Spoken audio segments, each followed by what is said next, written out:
దేవుడు మన ఈ భూమి మీద ఎన్ని ఆస్తులు, ఎంత డబ్బు కూడబెట్టామో అడగడండి. ఎందుకు తెలుసు? దేవుడికి అది అక్కర్లేదు. డబ్బు అనేది మనకు అవసరం.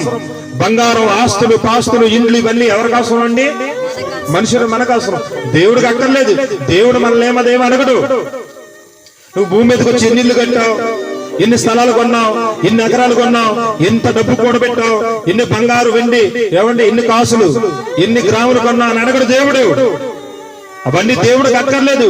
దేవుడు అడిగేది ఏంటో తెలుసా పిల్లలు? మనందరినీ కూడా, నేను నీకు ఇచ్చిన జీవిత కాలములో నువ్వు ఎలా బ్రతుకావు, నీ శరీరాన్ని ఎలా వాడావు, నీ శరీరంతో ఏ పనులు చేస్తావు అని అడుగుతావు పిల్లరా.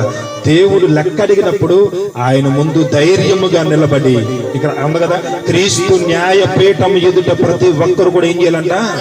ప్రత్యక్షము కాబడాలి. ఆ రోజున క్రీస్తు న్యాయపీఠం ఎదుట, దేవుని న్యాయపీఠం ఎదుట దేవుడు అలా కూర్చుంటానండి. మనందరము కూడా ఆయన ముందు నిలుచుంటాం. ఈ వృత్తాంతం అంతా మనకి ఎప్పుడు అర్థమవుతుందో తెలుసా?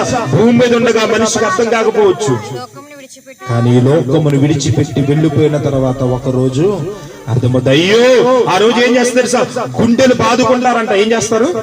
గుండెలు బాదుకుంటారంట. అయ్యో, బ్రతుకుండగా నేను దేవుణ్ణి తెలుసుకోలేదు, బ్రతుకుండగా నా బ్రతుకు విలువ తెలుసుకోలేదు, బ్రతుకుండగా నేను వేటి కోసం ఆలోచించాను, ఆ దేవుణ్ణి వదిలేశానని గుండెలు బాదుకుని ఏడుస్తారంట.